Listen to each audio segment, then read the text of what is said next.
everyone, this is Nikita Vaidya and in this video we are going to do a question on decision making, right? Relevant cost and all. Color Paints is a manufacturer of industrial dyes. It has received an order for 200 kgs of powder dye that needs to be customized to certain specifications. ठीक है, Color Paint क्या है? Manufacturer है industrial dyes का. It has received an order for 200 kgs of powder dye that needs to be customized to certain specifications. Right the job would require the following material. ये जो job है 200 kgs of powder die, उसको जो material लगेंगे वो given है A B C और D. ए की 2000 यूनिट्स लगेगी. यूनिट्स इन्वेंट्री में एक भी नहीं है. बुक वैल्यू नहीं, रियलाइजेबल वैल्यू नहीं, रिप्लेसेबल कॉस्ट है ₹8 पर यूनिट. राइट. बी की 3000 यूनिट्स है. 1200 ऑलरेडी इन्वेंट्री में है. बुक वैल्यू 7 है, रियलाइजेबल वैल्यू 8 है और रिप्लेसमेंट कॉस्ट है ₹10 पर यूनिट. फिर सी की टोटल यूनिट्स रिक्वायर 2000 है. यूनिट्स ऑलरेडी इन इन्वेंट्री 1400 है. Book value 12, realisable value 9 and replacement cost 14. Then total units required किसकी? डी की 500 है. Units in inventory 500, book value 9, realisable value 12 और रिप्लेसमेंट कॉस्ट क्या है? 15 है. राइट. अब आप आगे पढ़ते हैं.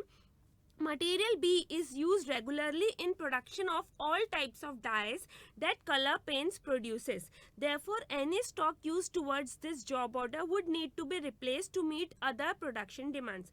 मतलब क्या, जो मटेरियल B है वो रेगुलरली प्रोडक्शन में यूज होता है हर तरह की डाई के. राइट. ये कलर पेंट्स जो है उसमें बहुत सारी तरह की डाई बनती है और जो मटेरियल B है बहुत सारी तरह की डाई में यूज होता है. और जो भी स्टॉक किसी भी जॉब में यूज होगा वो रिप्लेस होगा. क्यों रिप्लेस होगा? क्योंकि वो रेगुलरली यूज होता है हर प्रकार की डाई में. राइट. तो इसका जब हम रेलेवेंट कॉस्ट लेंगे तो वो क्या लेंगे? बी के बारे में यही इन्फॉर्मेशन है तो बी का रेलेवेंट कॉस्ट क्या लेंगे? ₹10 पर यूनिट. क्यों लेंगे? रिप्लेसमेंट कॉस्ट लेंगे. बी का रेलेवेंट कॉस्ट क्या होगा? रिप्लेसमेंट कॉस्ट होगा ₹10 पर यूनिट. क्यों? क्योंकि वो रेगुलरली यूज होता है और जो भी यूज हुआ वो रिप्लेस करना पड़ता है. तो ऑफकोर्स हम क्या लेंगे? Replacement cost. रिप्लेसमेंट कॉस्ट क्या होती है? जिस कॉस्ट पे आज हम रिप्लेस कर पाएंगे उस प्रोडक्ट को, मतलब आज हम मार्केट से खरीद पाएंगे उस प्रोडक्ट को. राइट. रिप्लेस करना मतलब क्या? यूज किया तो रिप्लेस कैसे करेंगे? मार्केट से खरीद लेंगे. राइट. तो जिस प्राइस पे आज खरीद पाएंगे, replacement cost. Right. Now inventory of material C and D are from stock that was purchased in excess previously. Material C और D का stock excess में खरीद लिया था पहले. Right. Material C has no other use other than for this special order. Material C का कोई भी और यूज नहीं है ये जो स्पेशल ऑर्डर है उसके अलावा. ये जो हमको ऑर्डर मिला हुआ है उसके अलावा कोई भी अदर यूज नहीं है. तो मटेरियल C की फिर रेलेवेंट कॉस्ट क्या होगी? राइट. मटेरियल सी की रेलेवेंट कॉस्ट ये होगी कि देखिए 2000 यूनिट्स चाहिए आपको, उसमें से 1400 ऑलरेडी कहाँ था? इन्वेंट्री में था. और कितनी और चाहिए? 600 और चाहिए. ठीक है. तो जो 1400 इन्वेंट्री में थी अगर वो यहाँ यूज नहीं होती, ठीक है, ये स्पेशल ऑर्डर समझो हमको नहीं मिलता और यहाँ यूज नहीं होती तो क्या करते? उसको बेचते. रियलाइजेबल वैल्यू क्या है? जो बेचने पे हमको वैल्यू मिलेगी उसको बेचते 1400 यूनिट्स को. तो 1400 यूनिट्स की तो रिलेवेंट कॉस्ट है ₹9. और बाकी जो 600 है, बाकी 600 का क्या करेंगे? उसको ऑफ कोर्स हम क्या करेंगे? खरीदेंगे. क्योंकि 2000 चाहिए, 1400 ऑलरेडी है और कोई और काम की नहीं है, उसको बेच देते अगर ये ऑर्डर नहीं आता. और बाकी 600 को खरीदना पड़ेगा, यानी रिप्लेसमेंट कॉस्ट ₹14. ठीक है. नाउ आगे हम देखते हैं डी के बारे में. Material D can be use as a substitute for 700 units of material Z which currently cost ₹11 per unit. The company does not have any inventory of material Z currently. मतलब क्या, जो मटेरियल डी है वो कहाँ use हो सकता है? Substitute, as a substitute use हो सकता है of material Z. 700 units of material Z में यूज हो सकता है क्या? Material D. और अभी मटेरियल जेड की कोई भी इन्वेंट्री कंपनी के पास नहीं है. राइट. तो 700 ऑफ मटेरियल जेड की जगह क्या यूज हो सकता है? मटेरियल डी यूज हो सकता है. राइट. और कोई दूसरा तरीका है क्या उसका? कि आप उसको सेल कर देंगे। अगर ये स्पेशल ऑर्डर नहीं आता, ठीक है, अगर ये स्पेशल ऑर्डर नहीं आता तो हम क्या करते हैं, वो रखा ही है एक्सेस में previously, purchase in excess previously रखा ही हुआ है, तो उसको बेच देते, यानी 500 इंटू 12, 500 यूनिट्स को 12 रुपीज़ के हिसाब से बेच देते। या फिर दूसरा ऑप्शन क्या है कि 700 यूनिट्स ऑफ मटेरियल जेड की जगह यूज होगी ये 500 यूनिट्स, ठीक है। 700 यूनिट्स ऑफ जेड कितने रुपए की एक यूनिट, 11 रुपीज़ की, यानी 700 इंटू 11 की जगह यूज होगी ये 500 यूनिट्स। यानी अगर ये स्पेशल ऑर्डर नहीं आता तो दो चीज़ कर सकते थे, या बेच सकते थे, या फिर 11 रुपए के हिसाब से 700 यूनिट मटेरियल जेड की वहाँ यूज कर सकते थे ये 500 यूनिट्स। तो जहाँ ज़्यादा कॉस्ट होगी, मतलब ऑफ कोर्स अगर बेचने से ज्यादा पैसा मिलेगा, यानी 12 रुपीज के हिसाब से जब 500 यूनिट्स बेचेंगे तो कितना रुपए मिल रहा है, 600 रुपीज मिल रहा है। और इसकी जगह यूज करना 700 यूनिट्स ऑफ जेड 11 रुपीज के हिसाब से, यानी 700 इंटू 11 इज इक्वल टू, देखिए अगर हम यहाँ यूज नहीं करते 700 यूनिट्स की जगह, तो ये हम खरीदते, 700 यूनिट्स हमको खरीदने पड़ती 11 रुपए के हिसाब से, तो इतना रुपए जाता, ठीक है, 7,700 रुपीज जाता। और यहाँ पे अगर बेचेंगे तो कितना रुपीज मिलेगा, 6,000। बेसिकली हम कहाँ यूज करेंगे, जेड के रिप्लेसमेंट में, क्योंकि यहाँ 6,000, यहाँ 7,700, तो फायदा कहाँ ज्यादा है, 7,700। तो इसके रिलेवेंट कॉस्ट क्या होगी, ठीक है, ये होगी 7,700। बी, सी और डी का देखिए। अब ए का देखते हैं। ए का क्या है कि ए की टोटल यूनिट्स रिक्वायर्ड है 2,000 और इन्वेंट्री में कुछ भी नहीं है, ठीक है, बुक वैल्यू नहीं है, रियलाइजेबल वैल्यू नहीं है, आपको रिप्लेसमेंट कॉस्ट लेनी पड़ेगी एज रेलेवेंट कॉस्ट। क्यों, क्योंकि आपकी इन्वेंट्री में कुछ नहीं है और 2,000 यूनिट चाहिए, तो आप क्या करेंगे, खरीदेंगे, दैट इज रिप्लेसमेंट कॉस्ट। इनका टोटल करेंगे तो रिप्लेसमेंट कॉस्ट ऑफ मटेरियल का इनका जब टोटल करेंगे तो हमको पता चल जाएगा कि ये ऑर्डर एक्सेप्ट करना चाहिए या फिर नहीं करना चाहिए। टोटल ऑर्डर की कॉस्ट निकल जाएगी, right.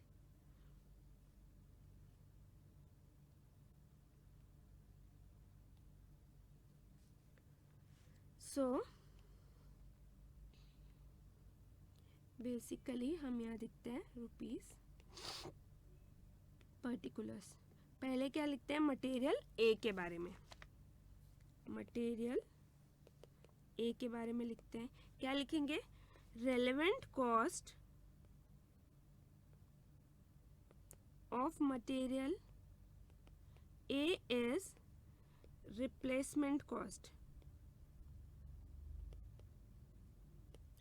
that is rupees 8 per unit, because there are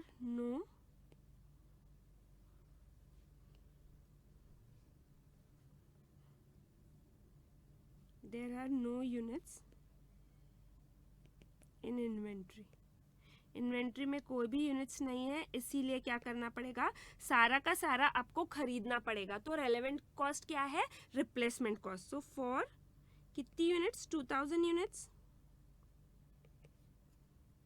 2,000 into 8 कितना होगा, ₹16,000, राइट। ये मटेरियल ए का हो गया। अब मटेरियल बी, मटेरियल बी के बारे में क्या हमने डिस्कस किया कि मटेरियल बी जो है वो रेगुलरली यूज होता है in all types of dies, इसीलिए इसके स्टॉक को क्या करना पड़ेगा, रिप्लेस करना पड़ेगा। तो रिप्लेसमेंट कॉस्ट लेंगे ₹10 per unit, right. Material B is regularly used in production, hence it has to be replaced, hence relevant cost is replacement cost, that is ₹10 per unit, ठीक है, ₹10 पर यूनिट। और कितनी units है, B की 3,000 units है। So for 3,000 units,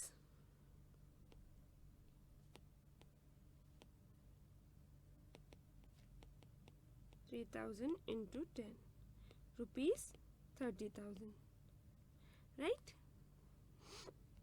now next क्या है, material सी। Material सी के बारे में क्या लिखा है कि वो ऑलरेडी स्टॉक में एक्सेस में ले लिया और उसका कोई भी दूसरा यूज नहीं है। अगर ये स्पेशल ऑर्डर में वो यूज नहीं हुआ तो उसका रेलेवेंट कॉस्ट क्या होगा, उसका रेलेवेंट कॉस्ट होगा रियलाइजेबल वैल्यू। क्यों? क्योंकि अगर ये ऑर्डर में यूज नहीं होता तो उसको बेचते ही, right. Material C is not used elsewhere except this order.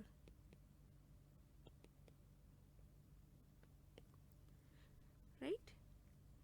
1400 units of C is in inventory. Inventory में कितनी यूनिट्स है, 1400 यूनिट्स है। ये देखिए क्या लिखा है कि मटेरियल सी कहीं और यूज नहीं हो सकता और 1400 ऑलरेडी इन्वेंट्री में है, तो अगर वो यहाँ यूज नहीं होती तो बेच देते। तो 1400 के लिए तो रेलेवेंट कॉस्ट क्या होगी, रियलाइजेबल वैल्यू, लेकिन बाकी 600 के लिए रेलेवेंट कॉस्ट होगी रिप्लेसमेंट कॉस्ट, क्योंकि वो तो आपको खरीदनी ही पड़ती। So basically material C is not used elsewhere except this order. 1400 units of C is in inventory. Hence, its relevant cost is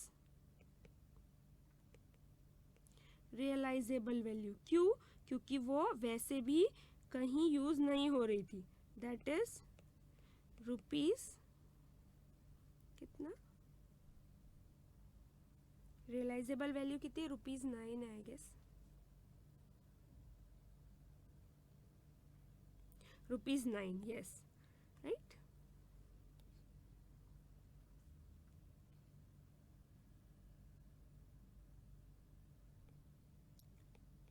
For 1400 units,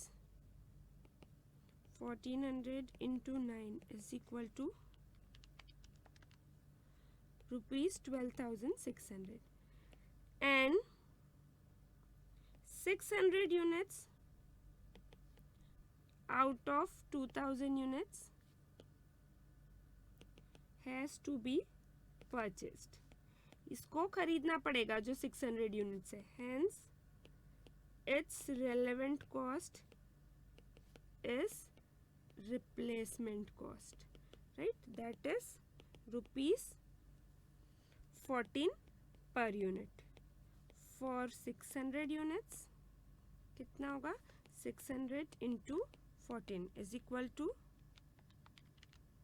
8400। तो टोटल क्या हो जाएगा, 12600 प्लस 8400, 21,000। रेलेवेंट कॉस्ट क्या हो गई, 21,000। Now material D.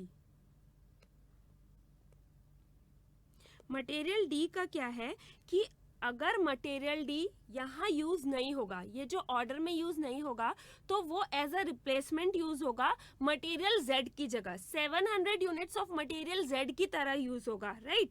और अगर वहां पे यूज नहीं होता है मटेरियल जेड के 700 यूनिट्स की जगह, तो मटेरियल जेड खरीदना पड़ेगा 11 रुपीज पर यूनिट में। सो बेसिकली उसका अपॉर्चुनिटी कॉस्ट क्या है, 7700। यहाँ यूज नहीं होगा तो 7700 की जगह यूज होगा। या दूसरा क्या कि या फिर उसको बेच देंगे 12 रुपए के हिसाब से, तो 6000, विच एवर इज हायर। क्यों?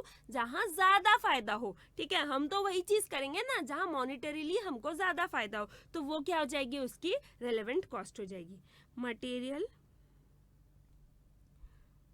if this order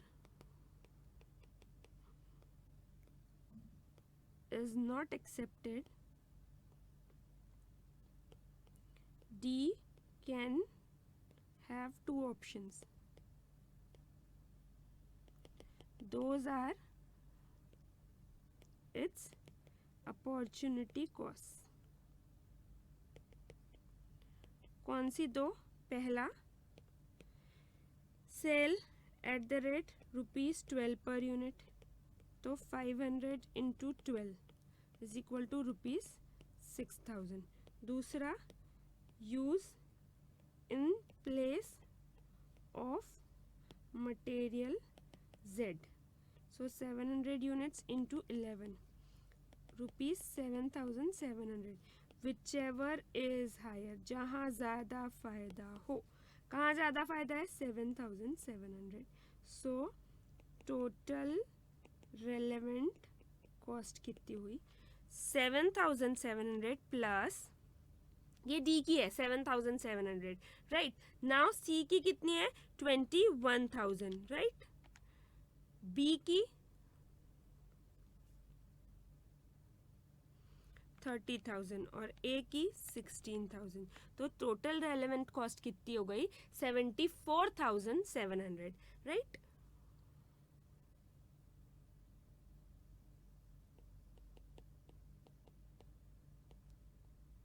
आपको क्वेश्चन में क्या पूछा था?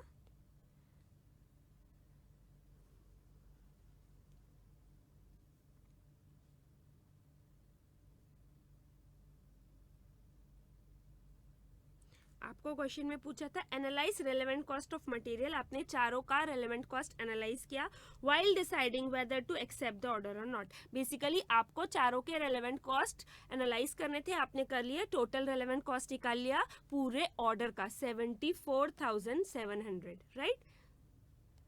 Total relevant cost of order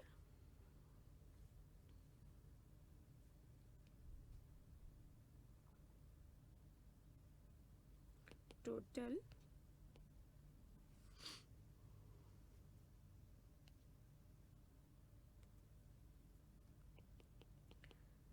relevant cost of order is rupees 74,700. This is it, right. Easy है.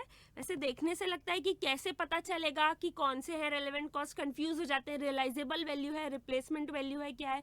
बेसिकली बहुत इजी है ये. अगर रिप्लेस कर रहे हैं तो रिप्लेसमेंट कॉस्ट, अगर ये ऑर्डर में यूज नहीं होते तब हम बेच देते हैं तो रियलाइजेबल वैल्यू, राइट. सो ऐसे आपको एक एक पॉइंट ध्यान में रखने हैं. धीरे धीरे क्वेश्चंस करेंगे तो आपको और समझता जाएगा, राइट. इसमें कोई भी डाउट हो तो please feel free to ask. Bye bye.